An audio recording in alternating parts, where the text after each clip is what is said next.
All right. Okay. I'd like to call City of Richmond meeting to order, August 1st, 2018. Everybody please stand for pledge. I pledge allegiance to the flag of the United States of America and to the republic for which it stands, one nation, under God, indivisible, with liberty and justice for all. I'd like to welcome everybody tonight. First item up is our open public forum. If anybody who is not on the agenda wishes to speak, this is your time. Seeing nobody jumping for joy, we'll move on to number 3, the approval of the agenda for the evening. Make a motion to approve the agenda. I'll second. All in favor? Aye. Opposed? Carried. Approval of meeting minutes from July 12th, 2018. Just for the audience, we only had one meeting last month with River Lake Days and 4th of July. We decided to have one meeting instead of 2. So that's why there's only one meeting minutes. So I'll make that motion to approve the minutes from July 12th. And I'll second it. Any discussion? All in favor? Aye. Opposed? Carried. Approval of bills paid. Anybody see anything there that raised any eyebrows? Look it all over. I'll make that motion to accept the approval of bills paid. I'll second. Any discussion?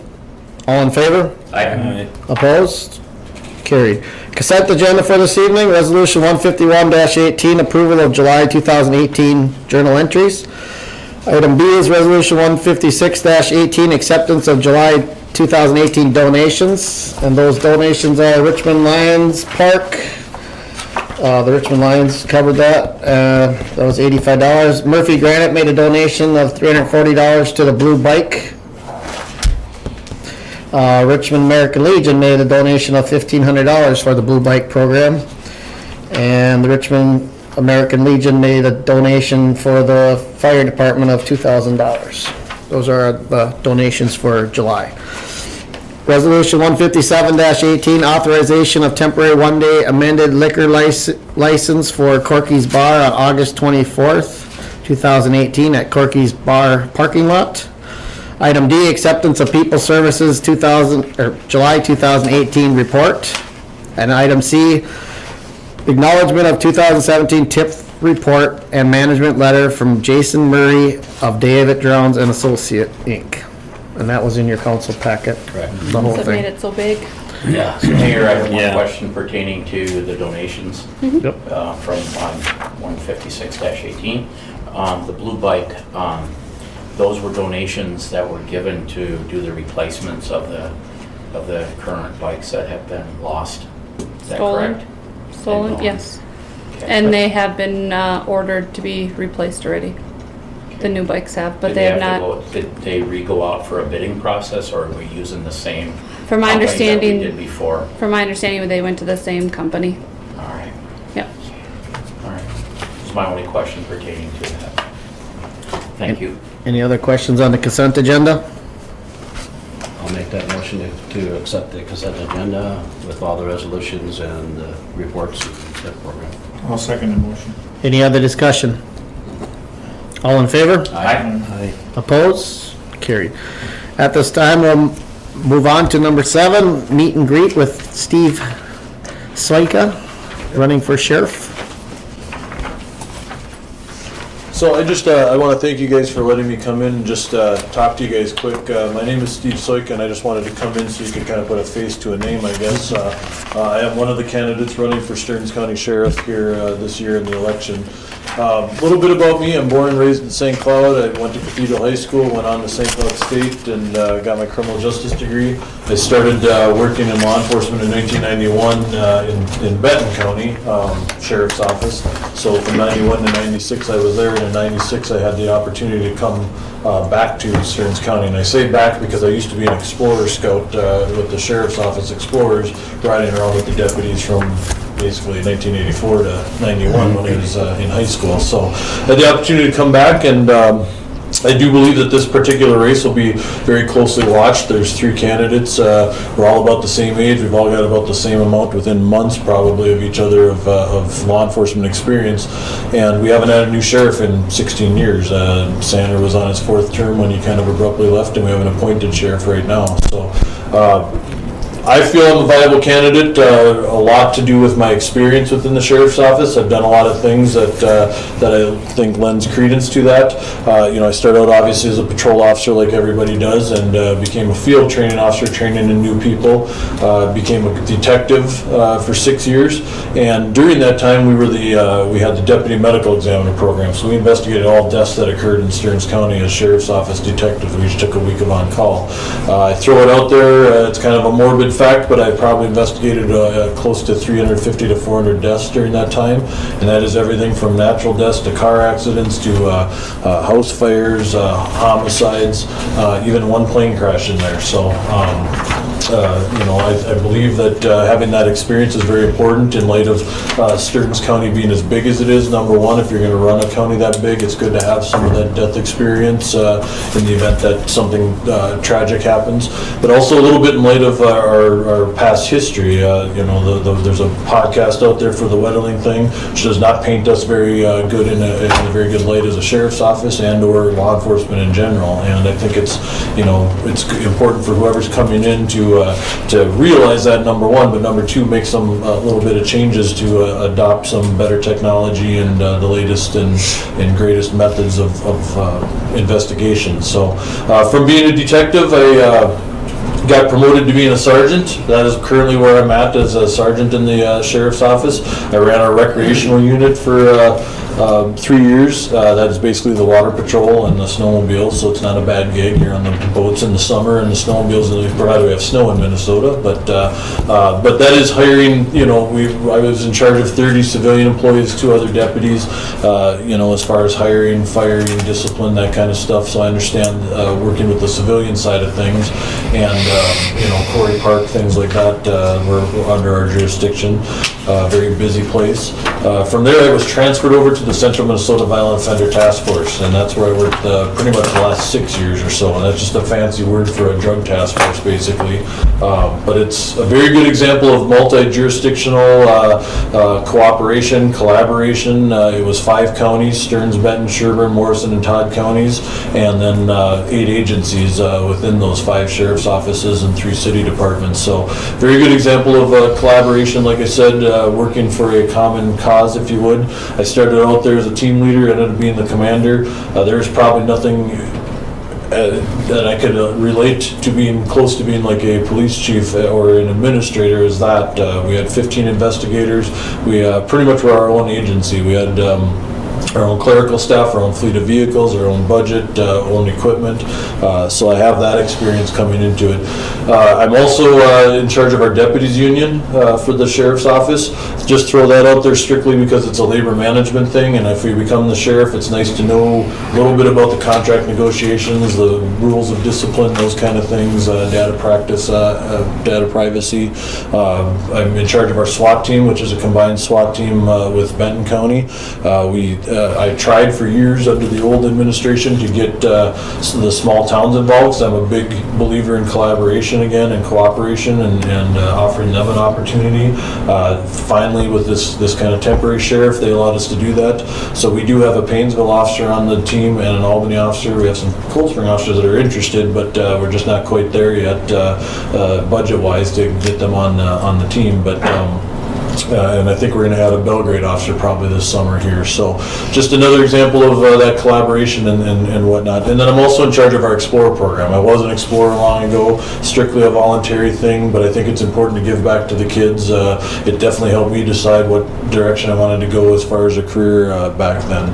I'll leave you with 2 big things with my campaign, basically. One is I want to be much more community-oriented policing model, if you would. It can be very difficult in a a sheriff's office, especially in a large sheriff's office. 1,300 square miles is how big Stearns County is. But I believe that we can do a better job of communicating with the public, being one with the community, basically. I will feel, it was kind of an opinion that I had that over the years, with the past administration, we've kind of closed ourselves off from the community and from the police departments and the local towns.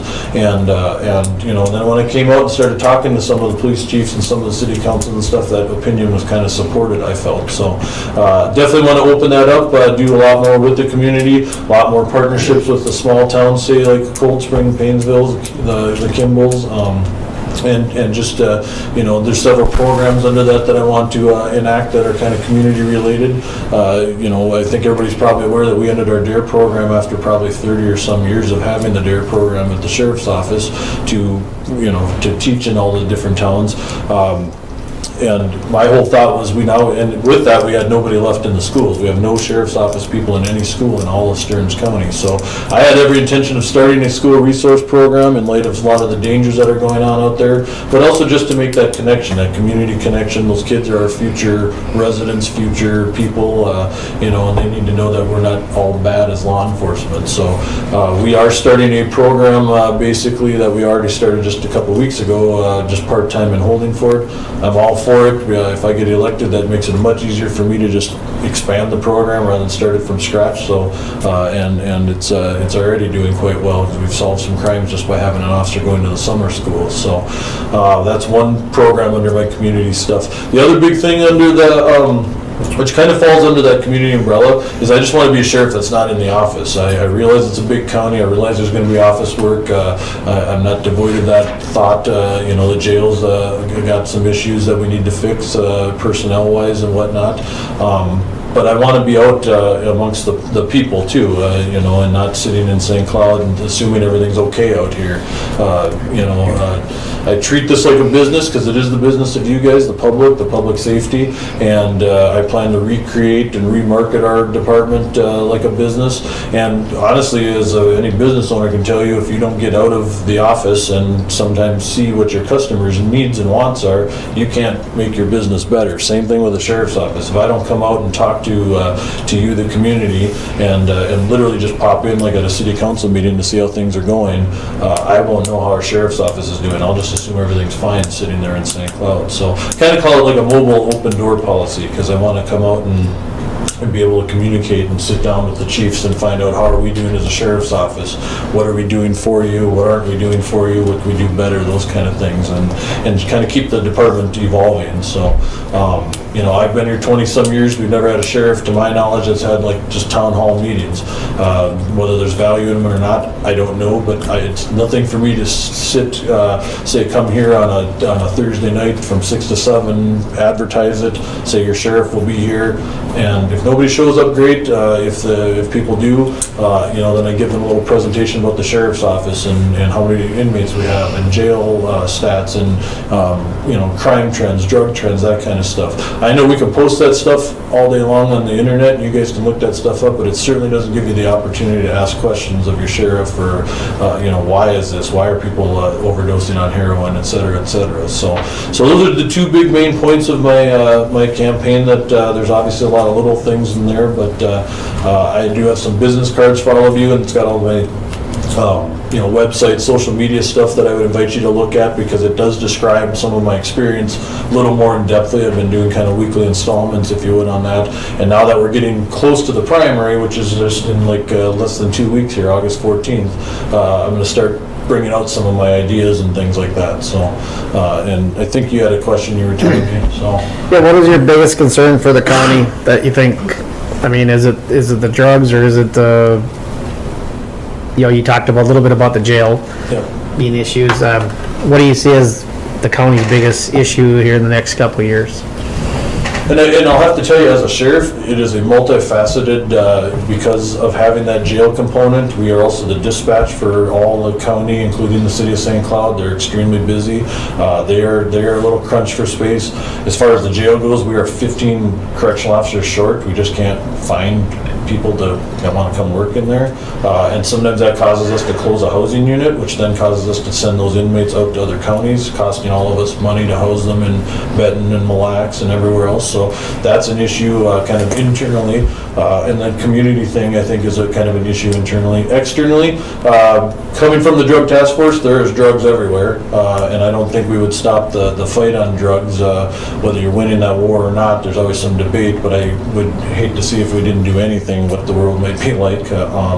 But mental illness is a big thing. We deal with a lot of mental illness type calls, behavioral calls we call them, suicide attempts, people just acting not quite right out on the street, so that's a big issue, as far as on the outside. But I'm going to have to say mental illness and drugs are probably up there in the top.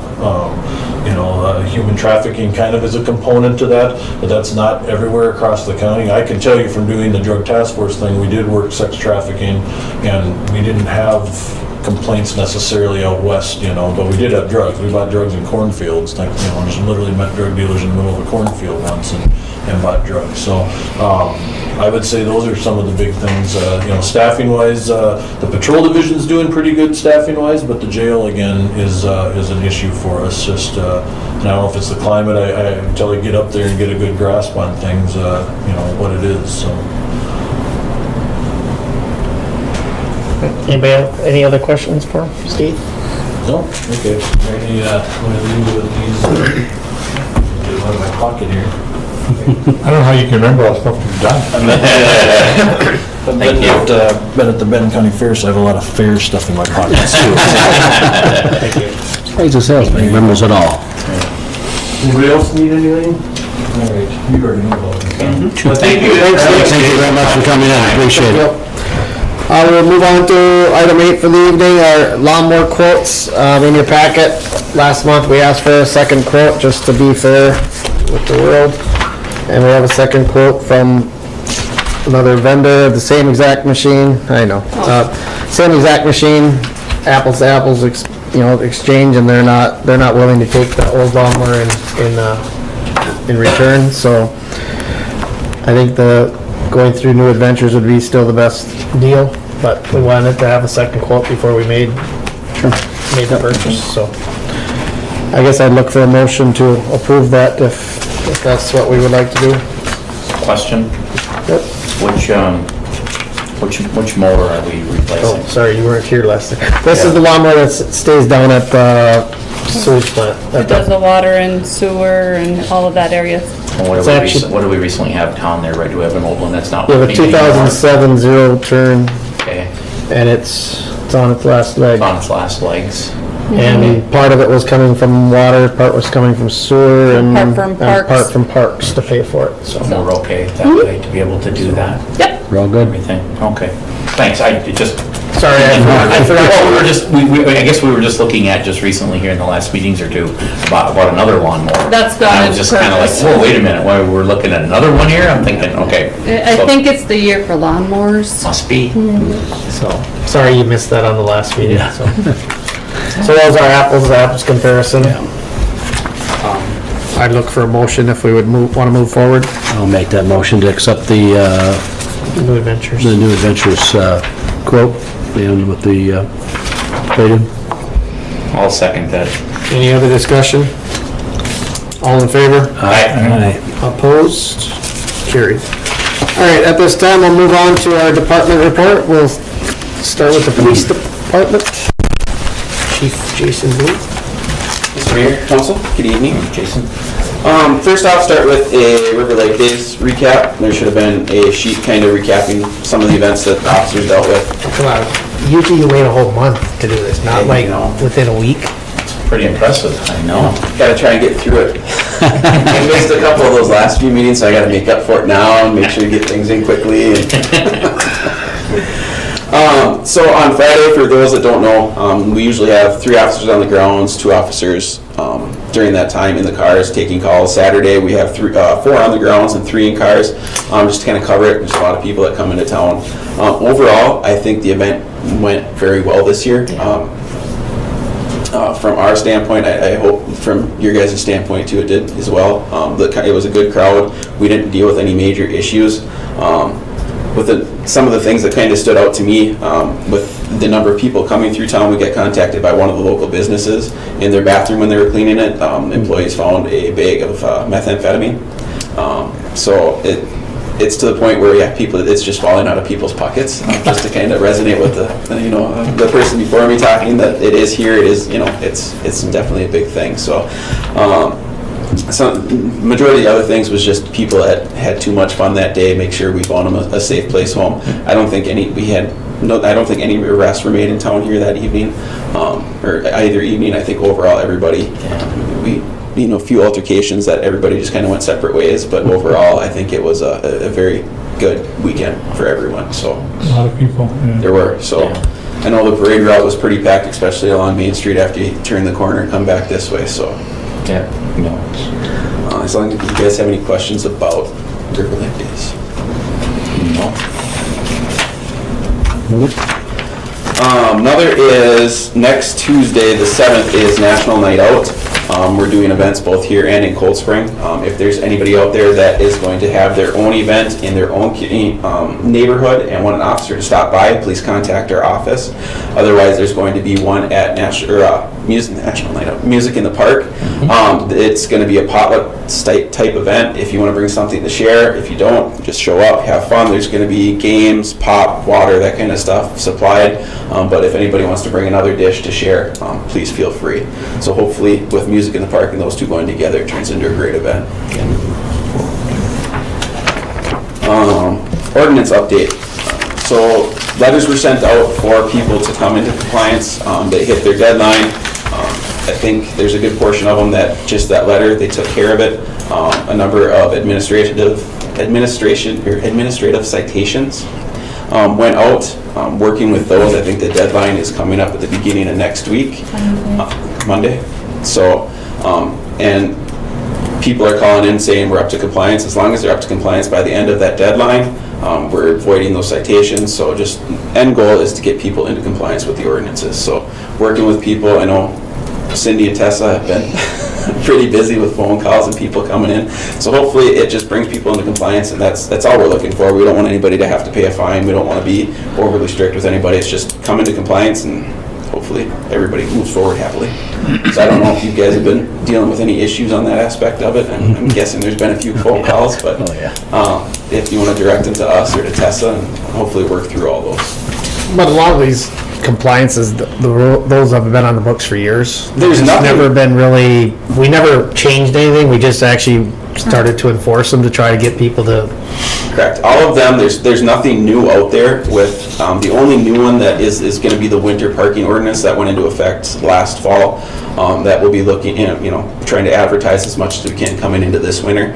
But other than that, all the other ordinances have been there. It's just been not as enforced as it has been in the past. So it's nothing new. It's always been there.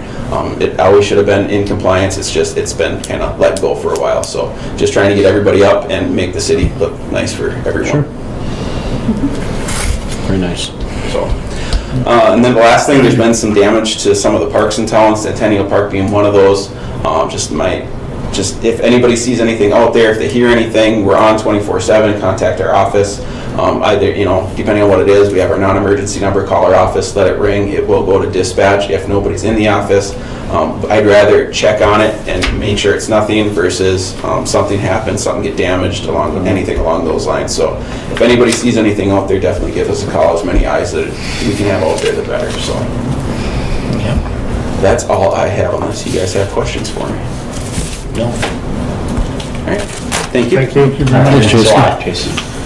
All right, Tri-City Cable. Yeah, the commission met this earlier this week and last week. Cold Spring Act, they're talking about replacing Scott on the board there. Cold Spring did advertise for that, but no takers on it. They asked the new superintendent if he'd be interested in perhaps down the road, but not now. He's just got too many things there, and I can understand that. So they're gonna be tapping people on the shoulder now, see if they can find somebody to be interested in taking that position. So that's where it's kind of sitting there. Brian, you give an update on the fiber for the fields. The fiber pretty much is on the ground. So they're gonna start, to all the way to the school, but now they're gonna start putting it in, and it's gonna start going out. That's gonna be going pretty good now, so. Yeah, it's gonna be for live streaming games and sports events, correct? Right. Okay. Yep. And then, there are a lot more, people watching council meetings and stuff now, both live streaming and YouTube. So it's going to be pretty popular to have that up on screen, and then having a phone ring. But, they also discussed the possibility of Cold Spring and Richmond getting new, microphones. You guys have all seen the picture of these? No. Okay, there's gonna be about six or seven, I think, isn't it? At least 6. Yeah, it's good. It would probably, the cost would be about $1,000 to get them all installed in here, and it's gonna be that much better to hear, to know what's going on, and then we have to decide, do we want to pay for them? Or if I had to vote for that, if we voted for that, I'd say we should pay for it. Because we're trying to let our people hear us better, and, but there are different feelings on all three parties there. So, but that's what it would cost us, about $1,000. And it's gonna be clearer and, So would these mics only be used in Richmond and Cold Spring, or? No, actually, we're looking to buy them for here and buy them for. Yeah. Each It would be, Okay. Yeah, City, each each city. yeah, it would help with the clutter of all of the cords too, for right. each meeting. I This just, microphone also has a mute button, so if you want a private conversation, you're not picked up like you are now. Gotcha. but you can't have private conversation at council meetings. They do. And then, I brought a copy of this powers agreement. Chris has redid this, we're gonna review this for our next meeting, and the changes there'll just a lot of, changes. Is that the joint powers agreement between the city and Tri-City Cable? Right. All the cities and everything. I don't think it's been reviewed or looked at since the 80s. No, yeah, it's been a long time. But Yeah. so all the members got a copy of this, and I've been through it, and she did a really nice job on it. So I'll leave it here. I don't know if you got a copy of this or not. Okay, you do. Yep. So if anyone wants to look at this, that's fine, because it's gonna be voted on in our next meeting, so. But anyhow, that's about it. Anybody have any questions for Larry? Tri-City Cable? All right, then, thanks, Larry. We'll move on to council report, EDA. Nothing to report this month. We didn't have a meeting in July, so. Great. Planning Commission? Tim? Same, we had no meeting in July, but looks like we're gonna have something coming up probably in August, and our meeting there will be the 23rd. Is that the 4th weekend? I think it is, yes. So Ours should be the 20th. No, it's a third Tuesday, 21st. Oh, 21st, yep, okay. Yep. So that's where we're at right now, so. All right. Just nothing was. We'll move on to Recorded Trail. Great Trail, no meeting tomorrow, just was notified that they're not doing any meeting tomorrow, there's nothing really on the agenda still. Heidi is still working, trying to get some more funding. And so our next meeting, if we do it, it'll be September 6th, so. We're basically on that mode right now, it's just trying to get all the funding back up, everything else is pretty much ready to go, so. Just getting the funding to start working on it, so. All right, we'll move on to fifth Monday meeting. We had a fifth Monday meeting on July 30th. We switched it up a little bit. We did a lunch meeting instead of an evening meeting. I personally think the attendance looked pretty good. It sounded like people were happy with the lunch time instead of the evening time. We had about 20 people that had showed up between the school district, Wakefield Township, and then Rockville, Cold Spring, and Richmond ourselves.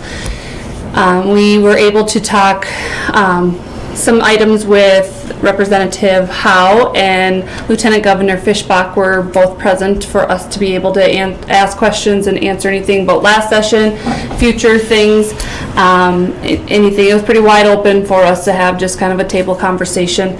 Looks like our next fifth Monday meeting should be October, and it would be Rockville's turn to host if there ends up being one. Being it's so close to election, it was kind of up in the air of if it'll work or not. But I think it was a nice meeting. I don't know if Mike, if you have anything else to add to it since you were there. It was the first one I attended. It was very informative. It was kind of nice to meet everybody and get to talk. Yeah. Good.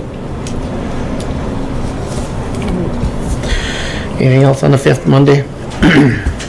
Other matters of concern, I'm gonna put these all in order just to make it a little easier. Next Monday is, we're having a council meeting.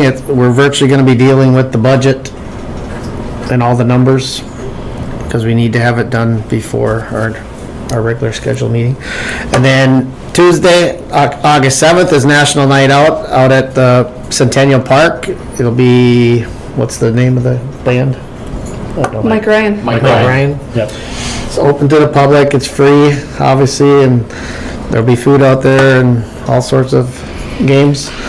The next thing would be on August 14th is the primary election at the arena. It'll open at 7 a.m. and closes at 8 p.m. and that's over at the Civic Lakes Arena, located on Central Avenue.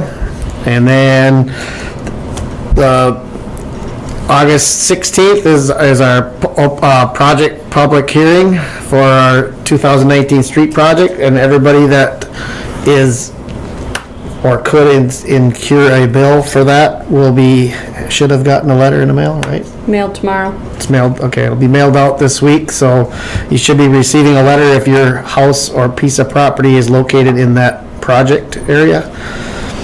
So, and that is on August 16th at 6:30 here at City Hall. Did I miss anything? Anybody else have anything else to add for this evening? I think you got it all. Tried putting them all in order so that they're by the dates.